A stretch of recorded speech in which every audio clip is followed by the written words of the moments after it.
A very pleasant good morning, dear readers. Welcome back to my channel, English Mentor. Today, we are going to analyze the editorial of 23rd August. So let us start this editorial in detail.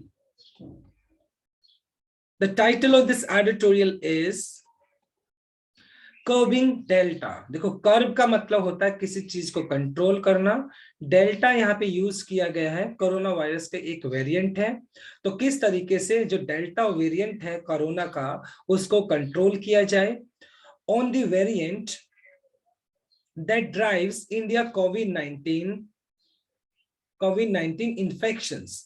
तो फिलहाल India के अंदर अभी भी corona virus का spread बना हुआ है, और ये जो स्प्रेड है इसके पीछे कौन सा वेरिएंट को रिस्पॉन्सिबल माना जा रहा है। जो डेल्टा वेरिएंट है उसके लगातार केसेस इंडिया के अंदर बढ़ते जा रहे हैं, और इसी बात को ध्यान में रखते हुए हम इस एडिटोरियल का स्टडी करने वाले हैं। So let us start this editorial in detail. Increasing vaccination, हालांकि इंडिया का जो वैक्सीनेशन है वो लगातार बढ़ रहा है। एंड मॉनिटरिंग, मॉनिटर का मतलब निगरानी रखना हो गया, ऑफ न्यू वेरिएंट्स। अब मतलब कोरोना वायरस के अलग अलग वेरिएंट्स आ रहे हैं। अभी वैक्सीनेशन तो किया जा रहा है, लेकिन एट द सेम टाइम किस तरह का वेरिएंट आ रहा है इस बात को भी क्या करना होगा, निगरानी में रखना होगा। आर इसेंशियल, इसेंशियल का मतलब होता है मोस्ट इंपॉर्टेंट, बहुत ज्यादा जरूरी।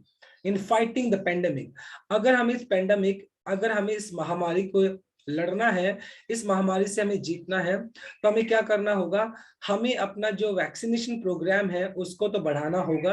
एट द सेम टाइम किस तरह का वेरिएंट है उसको भी कंसीडर करना होगा, तभी इस पेंडेमिक से क्या किया जा सकता है, इस पेंडेमिक से फाइट की जा सकती है, इसका सामना किया जा सकता है। The overall number of coronavirus cases in India is on downward trajectory. तो ट्राजेक्ट्री का मीनिंग होता है एक पाथ, बोल सकते हो जिसको आप क्या बोलते हैं, the path followed by an object.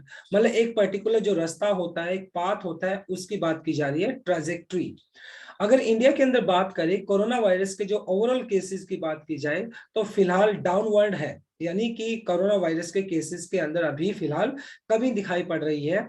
दो हालांकि around 35,000 cases continue to be added almost daily. हालांकि अभी भी फिलहाल अगर बात की जाए तो 35,000 के करीब जो केसेस हैं वो डेली बेसिस के अंदर इंडिया के अंदर अभी उनको क्या किया जा रहा है, नोटिस किया जा रहा है। अभी भी 35,000 के करीब जो केसेस है एक दिन के अंदर पाए जाते हैं। नियरली 3 in 4, अगर बात करें 4 में से 3 के करीब जो केसेस हैं, these infections are from Kerala and Maharashtra. और अगर 4 का हम एक एवरेज लेकर चले तो 4 में से जो 3 केसेस हैं वो इन 2 पर्टिकुलर स्टेट्स महाराष्ट्र और केरला से मतलब पाए जा रहे हैं। विद द फॉर्मर यहां पर हो गया केरला। वंस हेराल्डिड का मतलब होता है जब किसी चीज को आप ऑफिशियली अनाउंस करते हो, शुरुआत करते हो, as the model state in tackling the pandemic. अगर बात की जाए जब स्टार्टिंग में जब कोरोना वायरस आया था तो उस टाइम तो जो केरला था तो उसको एक क्या माना गया था, एक मॉडल स्टेट माना गया था जिसने कोरोना को बहुत अच्छे तरीके से टैकल किया था। लेकिन अब अगर बात की जाए, क्योंकि अभी ये जो डेल्टा वेरिएंट आया है इंडिया के अंदर, खास तौर पर अगर बात की जाए महाराष्ट्र और केरला के अंदर, तो वहां पर मतलब ज्यादातर नंबर ऑफ केसेस वहीं पे पाए जा रहे हैं। लेकिन स्टार्टिंग के अंदर केरला को किस तरीके से देखा गया था, एक मॉडल स्टेट की तरफ देखा गया था जिसने क्या किया था, पेंडेमिक को बहुत अच्छे तरीके से टैकल किया, contributing close to 60% of normal national total.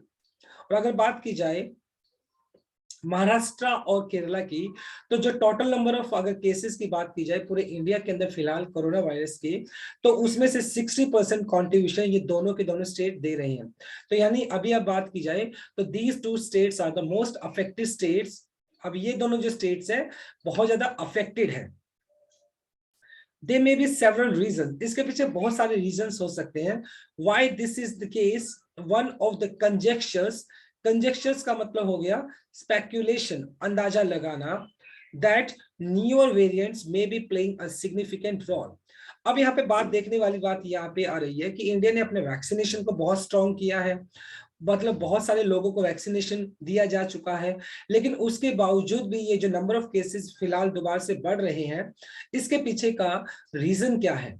इसके पीछे का रीजन क्या है? देखिए, कंजक्शंस का मतलब स्पेकुलेशन, मतलब इस बात का सिर्फ अंदाजा लगाया जा रहा है क्या, कि देखिए न्यूअर वेरिएंट्स, जो कोरोना वायरस का जो डेल्टा वेरिएंट है वो एक नया वेरिएंट है जो कि है सिग्निफिकेंट रोल, और इस नंबर को बढ़ाने में, सिग्निफिकेंट मतलब इंपॉर्टेंट रोल, और इस नंबर को बढ़ाने के अंदर अगर बात की जाए तो डेल्टा वेरिएंट जो कि एक नया वेरिएंट है, और इससे बहुत सारे लोग क्या पा रहे हैं, इससे बहुत सारे लोग अभी इन्फेक्टेड हैं, तो ये सबसे बड़ा रिस्पॉन्सिबल फैक्टर है नंबर बढ़ने का। वीकली अपडेट, एक साप्ताहिक अपडेट की अगर बात की जाए फ्रॉम इंडिया, इंडियन सार कोविड 2 जीनोमिक्स कॉन्स्ट्रियम, जिसका फुल फॉर्म दिया गया INSACOG, जो कि एक इंस्टीट्यूशन है, एक मेडिकल इंस्टीट्यूशन है, रेपोजिटरी, रेपोजिटरी का मतलब हो गया डिपॉजिटरी, जिसके अंदर बहुत सारी चीजों को डिपॉजिट किया जाता है, of labs task with monitoring variants of the corona virus. और ये जो बोला गया है INSACOG, जो कि एक मेडिकल इंस्टीट्यूशन है, जिसका काम क्या है, ये जो अलग अलग तरह के वेरिएंट्स है कोरोना वायरस के, उनको क्या करना है, मॉनिटर करना है, और उनके ये जानने की कोशिश करना है कि ये जो पर्टिकुलर जो कोरोना है, तो इसका ये वेरिएंट कौन सा है, इसके अफेक्ट किस तरीके के हैं। तो इस तरह की चीजों को INSACOG, जो कि एक मेडिकल इंस्टीट्यूशन है, वो क्या करता है, मॉनिटर करता है अलग अलग तरह के कोरोना वायरस के वेरिएंट्स को। और ये INSACOG ने कहा क्या, that the delta variant remains the most responsible for the continuing spread of the infection in India। और इस पर्टिकुलर डिपार्टमेंट ने और इस पर्टिकुलर मेडिकल इंस्टीट्यूशन ने, INSACOG ने कहा कि अभी फिलहाल इंडिया के अंदर जो नंबर ऑफ केसेस बढ़ रहे हैं, इसके पीछे का सबसे बड़ा रीजन कौन सा वेरिएंट है, डेल्टा वेरिएंट सबसे बड़ा रिस्पॉन्सिबल फैक्टर है, जिसकी वजह से नंबर ऑफ केसेस लगातार बढ़ते जा रहे हैं, right. So this is a very first slide. Now let us discuss the grammar concept. देखिए, इन फाइटिंग, इन आपका प्रेपोजिशन हो गया, प्रेपोजिशन के बाद आपने V1 प्लस ING, फाइटिंग आपने यूज किया जो कि आपका जीरेंड हो गया। To be added, to be आपका हो गया इन्फिनिटिव केस, और उसके बाद बी प्लस थर्ड फॉर्म आपने यूज किया जो कि आपका इन्फिनिटिव केस हो गया। मे बी प्लेइंग, देखो मे बी प्लेइंग आपका फ्यूचर कॉन्टिन्यूअस को शो कर रहा है, हालांकि मे जो आपका वो पॉसिबिलिटी को शो करता है, लेकिन बी प्लस थर्ड फॉर्म आपने be plus V1 plus ING आपने लिखा है, तो ये आपका बन जाएगा फ्यूचर कॉन्टिन्यूअस। अब यहाँ पे देखो स्प्रेड आपका नाउन हो गया, तो कंटिन्यूइंग हो गया आपका V1 प्लस ING, जो कि प्रेजेंट पार्टिसिपल एडजेक्टिव की तरह काम कर रहा है, right. Now let us move on to our second slide, देखते हैं। द INSACOG, जो कि एक मेडिकल इंस्टीट्यूशन है, जो कि अलग अलग वेरिएंट्स को क्या करता है, मॉनिटर करता है, कलेक्ट्स। तो इस पर्टिकुलर डिपार्टमेंट ने कलेक्ट किया, इकट्ठा किया a percentage of corona virus positive samples. तो यानी जितने लोग पॉजिटिव थे उनके सैंपल्स को कलेक्ट किया इस पर्टिकुलर डिपार्टमेंट ने, फॉर एनालिसिस करने के लिए, उसका मूल्यांकन करने के लिए, इवैल्यूएशन करने के लिए, फ्रॉम ऑल स्टेट, सभी स्टेट से जो पॉजिटिव लोग थे उनके सैंपल्स को लिया गया, end of the nearly 50,000 samples analysed, evaluated, और उनको क्या किया गया, उनका मूल्यांकन किया गया, उनको इवैल्यूएट किया गया उन सैंपल्स को, and for their genetic composition. Genetic का मतलब होता है अनुवांशिक, और कंपोजिशन का मतलब हो गया संरचना, और उनकी जो अनुवांशिक जो संरचना थी उनको एनालाइज किया गया, उनके सैंपल्स से लिया गया, एंड अबाउट 2/3, और उनमें से भी अगर बात की जाए जो कोरोना वायरस के जो इन्फेक्टेड लोग थे उनके सैंपल्स को लिया गया, उनमें से भी 2/3 30,230 केसेस आउट ऑफ 50,000 की अगर बात की जाए, 50,000 में से 30,230 जो केसेस थे were among the internationally classified variant of concern or variant of interest।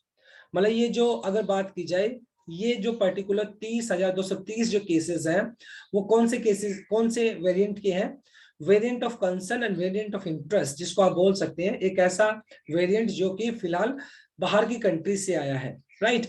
और ये जो वेरिएंट है वो डेल्टा वेरिएंट की बात की जा रही है यहाँ पर। तो 30,230 जो केसेस है उसमें डेल्टा वेरिएंट क्या है, वो सबसे ज्यादा मतलब ये देखो, वेरिएंट ऑफ कंसर्न और variant of interest, of course nearly 20,000 were the delta variant. और अगर बात की जाए, और उसमें से भी देखें 30,000 ये हो गए आपके, और उसमें से 20,000 केसेस जो हैं वो डेल्टा वेरिएंट के हैं, and about 5,000 it's associated with lineages का मतलब हो गया एंसेस्ट्री। एंसेस्ट्री मतलब कोई चीज आप मतलब इनहेरिट करते हो, मतलब जो आपको पहले से किसी से मिली हुई हो, लाइनेजेस बोलते हैं इसको। AY1 AY3 ये आपके हो गए डेल्टा वेरिएंट्स हो गए कोरोना वायरस के। ठीक है, तो यहाँ पे बोलने की बात की क्या चीज जा रही है कि 50,000 जो केसेस थे, उन 50,000 केसेस के अंदर में से अगर बात की जाए 30,230 जो केसेस है वो आपका डेल्टा ऑफ कंसर्न या इंटरेस्ट को, मतलब ये जो जो कि बाहर से आए हैं उसकी बात की जा रही है। और उसमें से भी अगर 20,000 केसेस की अगर बात की जाए तो वो डेल्टा वेरिएंट रहा होगा। और उसमें से 5,000 की अगर बात की जाए तो उसमें भी क्या है, ये कुछ ऐसे AY1 और AY3 जो कि आपके क्या है, अलग अलग वेरिएंट है कोरोना के। इस तरह के सैंपल्स के अंदर उनको सेग्रीगेट किया गया, उनको क्लासिफाई किया गया, because they contain mutation that help the virus avoid detection by immune system। अब देखो म्यूटेशन क्या होता है, म्यूटेट करना होता है टू चेंज योर अपीयरेंस, एक तरह से रूप बदल लेना। और ये कोरोना वायरस के जो अलग अलग ये जो अलग अलग तरह के जो वेरिएंट हैं वो क्या करते हैं, वो अब अपना मतलब उनका जो म्यूटेट करते हैं अलग अलग रूप में आ जाते हैं, जिसकी वजह से जो हमारा इम्यून सिस्टम है वो उसको क्या नहीं कर पाता है, उसको डिटेक्ट नहीं कर पाता है।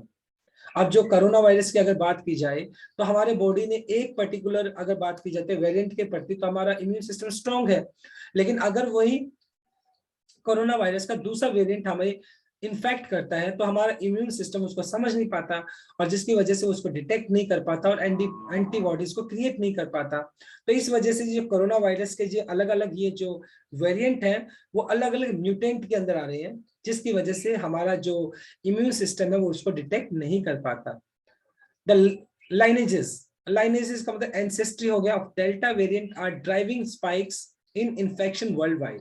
और जहां तक अगर बात की जाए डेल्टा वेरिएंट फिलहाल प्रोमिनेंट है, और फिलहाल स्पाइक्स का मतलब वैसे हो गया देखो नेल, नॉक बोलते हैं जिसको आप, इन इन्फेक्शन वर्ल्ड वाइड।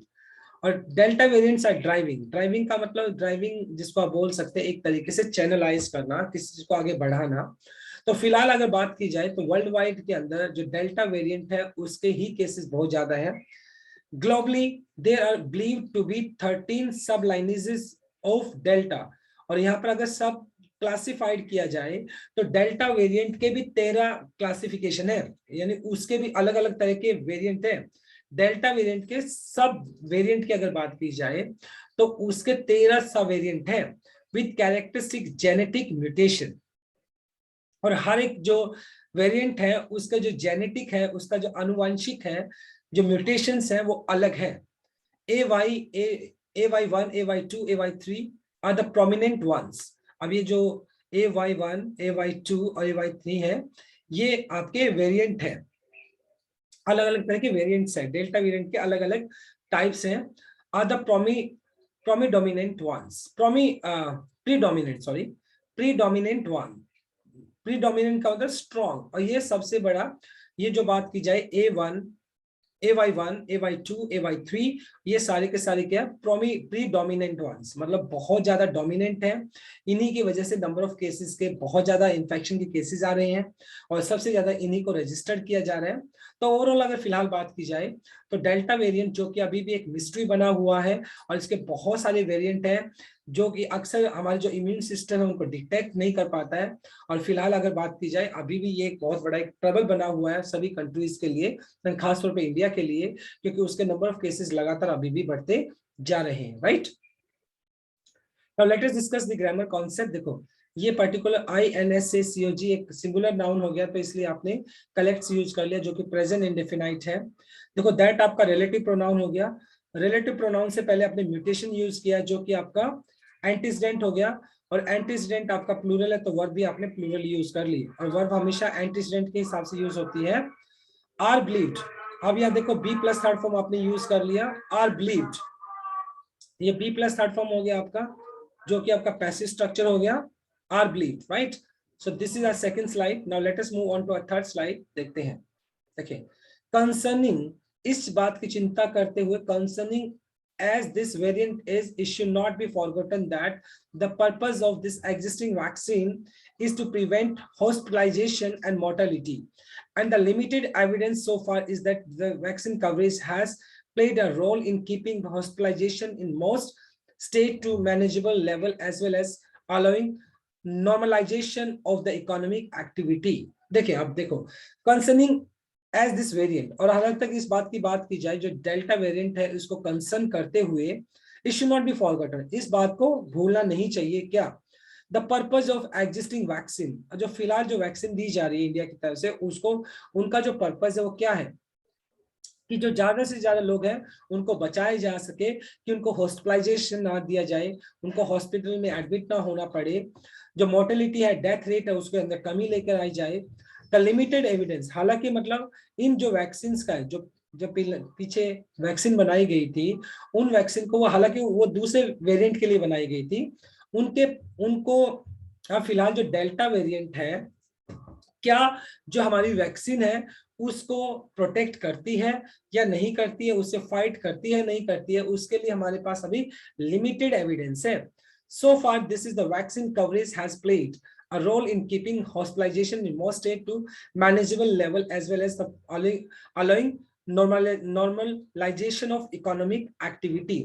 और हालांकि अगर बात की जाए, जो हमारी पुरानी वैक्सीन है उसने एक बहुत सिग्निफिकेंट रोल तो प्ले किया है, क्योंकि काफी हद तक हॉस्पिटलाइजेशन को कंट्रोल में किया गया है. एट द सेम टाइम जो हमारी इकोनॉमी है उसकी एक्टिविटी को अब दोबारा से रिज्यूम किया गया है, हमारी जो इकोनॉमी एक्टिविटी है वो दोबारा से स्टार्ट हो गई है. लेकिन अगर बात की जाए, ये देखने वाली बात ये है कि हालांकि ये जो पुरानी वैक्सीन है उसके अंदर जो अभी डेल्टा वेरिएंट आया है, क्या वो उसको प्रॉपर तरीके से उसको फाइट कर पा रही है, नहीं कर पा रही है, इसका फिलहाल हमारे पास लिमिटेड सोर्स, लिमिटेड एविडेंसेस ही है, इसको हम क्लैरिफाई नहीं कर सकते हैं. Unless there is a dramatic fall in suspectable host globally, और जब तक मतलब सस्पेक्टेबल का मतलब हो गया यहाँ पे वेरी सेंसिटिव, होस्ट यहाँ पे डेल्टा वेरिएंट के लिए यूज किया गया है, जब तक कि डेल्टा वेरिएंट के अंदर कमी नहीं आती है, it is unlikely that transmission will obliterate itself. obliterate का मतलब होता है चॉप करना, किसी चीज को काटना. जब तक कि डेल्टा वेरिएंट के अंदर ड्रामेटिक फॉल, उसमें गिरावट नहीं आती है, तब तक ये जो ट्रांसमिशन है वो खुद ब खुद कम नहीं हो सकता है. इट मींस डेल्टा वेरिएंट में अगर कमी आएगी तभी ये ट्रांसमिशन जो है, जो स्प्रेड है, जिस गति से ये जो स्प्रेड हो रहा है कोरोना वायरस का, उसके अंदर कमी नहीं आ सकती है. India's Drugs Controller General has now approved a 3-shot vaccine, ZY-COVID-D, for use in those 12 and above. और जहां तक अगर बात की जाए, Indian drugs controller general has now approved, उसने अलाउ कर दिया है 3-shot वैक्सीन, यानी 3 शॉट्स दिए जाएंगे, और वैक्सीन का नाम है ZY-COVID-D, और जो कि 12 या 12 साल के जो ज्यादा उम्र के जो लोग होंगे उनको दी जाएगी. क्योंकि अगर अभी तक बात की जाए तो ओल्ड एज को दिया जा चुका है, और जो अडल्टहुड के अंदर है 18 से 44 साल की एज के जो लोग हैं उनको भी दिया जा चुका है. लेकिन फिलहाल जो वैक्सीनेशन बचा हुआ है वो 12 या 12 साल से ऊपर के जो लोग हैं उनको अभी वैक्सीनेशन नहीं मिला है, यानी टीन एज को अभी तक कोई वैक्सीनेशन नहीं मिला है. The interim efficacy data of this vaccine shows that, और हालांकि मतलब जो आंतरिक इसका एफिकेसी, इफेक्टिवनेस की अगर बात की जाए, तो इस वैक्सीन का जो इफेक्टिवनेस है उसका जो डाटा वो इस बात को दिखाता है. क्या? It has only 66 efficacy which is lower than what most of the other vaccine deliver in their trials. और हालांकि बात की जाए इंडिया के अंदर जो दूसरी वैक्सीन थी, जैसे कि अगर बात की जाए कोविशील्ड और कोवैक्सीन, उनका जो एफिकेसी था वो 66% से कहीं ज्यादा था, लेकिन ZY-COVID जो है उसका एफिकेसी 66% ही है फिलहाल. जाइडस क्लेडिया उसका फुल फॉर्म है, also has not published phase 3 results from the trial, so that it is quite uncertain. और हालांकि जाइडस क्लेडिया जो कि वैक्सीन है, उसने 3rd फेज का जो रिजल्ट था उसका अभी तक ट्रायल था उसका रिजल्ट अभी तक पब्लिकली शेयर नहीं किया है, जिससे कि लोगों को इस बात का पता चल सके कि जो पर्टिकुलर ये वैक्सीन है जाइडस क्लाइडिया, इसका इफेक्टिवनेस क्या है, इसकी रिकवरी रेट क्या रहेगी, कितना ये इफेक्टिव रहने वाला है। तो अभी तक ये एक मिस्ट्री बनी हुई है, ये अभी अनसर्टेन है। If the vaccine will meaningfully curb transmission but may well be effective in boosting India's vaccine arsenal. Arsenal का मतलब होता है आर्मरी। आर्मरी मतलब जहां पर बहुत सारे वेपन्स को रखा जाता है।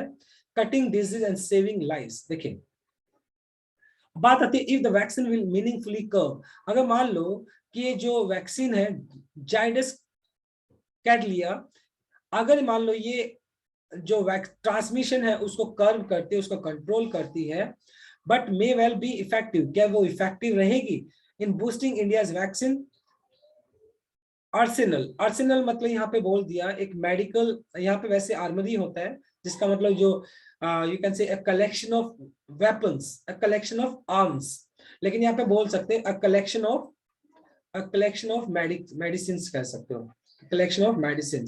और ये जाइडस जाइडस कैडिला है जो, क्या ये जो हमारा जो एक कलेक्शन ऑफ मेडिसिन है, क्या वो उसके लिए एक बूस्टिंग का काम करेगी, क्या उसको इंप्रूव करेगी, कटिंग डिजीज क्या ये बीमारी को कम करेगी, एंड सेविंग लाइफ क्या ये लोगों की लाइफ को बचा पाएगी, ये अभी भी एक अनसर्टेनिटी बनी हुई है, अभी एक मिस्ट्री बनी हुई है, क्योंकि उसका जो ट्रायल हुआ है थर्ड फेज का, उसके रिजल्ट्स अभी सामने नहीं आए हैं, और उसकी एफिकेसी जो है वो 66% उसकी एफिकेसी को अभी मेजर किया गया है। राइट, तो ये हमारा थर्ड स्लाइड था।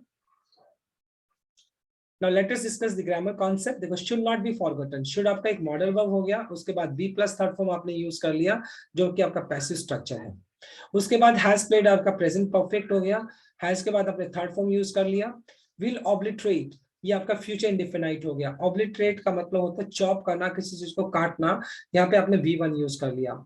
इन आपका हो गया प्रेपोजिशन, और उसके बाद बूस्टिंग जो है V1 प्लस ING जो कि आपने जीरंड यूज कर लिया। राइट, INSACOG, द INSACOG जो कि आपका एक पर्टिकुलर एक मेडिकल इंस्टीट्यूशन हो गया। स्टिल मॉनिटर अभी वो जांच कर रहा है to view a proportion of corona virus samples. Ratio, proportion का मतलब रेशियो हो गया, हालांकि मतलब जिन सैंपल्स को वो अभी मॉनिटर कर रहा है वो सैंपल्स कम है, बहुत कम मात्रा के अंदर है। गिवन दैट, गिवन का मतलब है कंसीडर करते हुए, that India has the second highest numbers globally, और मतलब इंडिया के अंदर जो नंबर ऑफ केसेस है वो बहुत ज्यादा है, और अगर बात की जाए नंबर ऑफ केसेस के हिसाब से, अगर उसका रेशियो किया जाए, उसका कंपैरिजन किया जाए, तो जितने सैंपल्स की मॉनिटरिंग की जा रही है वो बहुत कम है। Improving coverage and increased vaccination continue to remain the best bets against the pandemic। और अगर मतलब बात की जाए, अगर हमारा वैक्सीनेशन जो कवरेज है कि ज्यादा से ज्यादा लोगों को वैक्सीनेशन दिया जाना चाहिए, इंक्रीज वैक्सीनेशन, और हमारे वैक्सीनेशन को और ज्यादा स्पीड अप करना चाहिए, ये सबसे बड़ी बेट्स, बेट्स का मतलब ऐसे होता है शर्ट अगेंस्ट द पैंडेमिक, और मतलब ये पैंडेमिक के अगेंस्ट सबसे महत्वपूर्ण चीज साबित होगी कि अगर हम ज्यादा से ज्यादा लोगों को कवरेज करते हैं, वैक्सीनेशन देते हैं, इंक्रीज वैक्सीनेशन, हमारा जो पेस होना चाहिए वैक्सीनेशन का वो स्पीड अप करना चाहिए, तो यही पॉसिबिलिटी है जिससे कि इस पेंडेमिक को क्या किया जा सकता है, ओवरकम किया जा सकता है, इसको फेस किया जा सकता है। राइट, तो माय डियर स्टूडेंट बहुत इंटरेस्टिंग आर्टिकल था। अभी फिलहाल भी कोरोना वायरस के केसेस लगातार बढ़ते जा रहे हैं, और ये जो वेरिएंट है जो सबसे बड़ा रिस्पॉन्सिबल फैक्टर है फिलहाल, वो डेल्टा वेरिएंट इसके पीछे रिस्पॉन्सिबल फैक्टर है। तो फिलहाल भी हमें क्या करना चाहिए, जो कोविड की जो SOPs है उसको फॉलो करना चाहिए। We should maintain 6 metre distance, at the same time we should put on mask also, तो हमें मास्क भी लेना चाहिए, and we should encourage people to just come and get vaccinated, और लोगों को हमें क्या करना चाहिए, उनको इंकरेज करना चाहिए कि जिससे कि वो वैक्सीनेशन को ले। Right, so this is all about from this article I think. Right, अब इसके कुछ ग्रामर कॉन्सेप्ट की बात कर लेते हैं इस लास्ट स्लाइड की। देखिए इंक्रीज यहाँ पर हो गया आपका V3 जो कि आपका पास्ट पार्टिसिपल एडजेक्टिव की तरह यूज किया जा रहा है। एट द सेम टाइम अगर मैं बात करता हूँ द बेस्ट, ये आपका हो गया सुपरलेटिव डिग्री, सुपरलेटिव डिग्री होगी आपकी। Right, So my dear readers, this is all about from my side. Thanks for watching this video. Please do like, share, comment, and subscribe to my channel. So tomorrow I'll continue with another article. Till then, bye bye. Take care and have a nice day.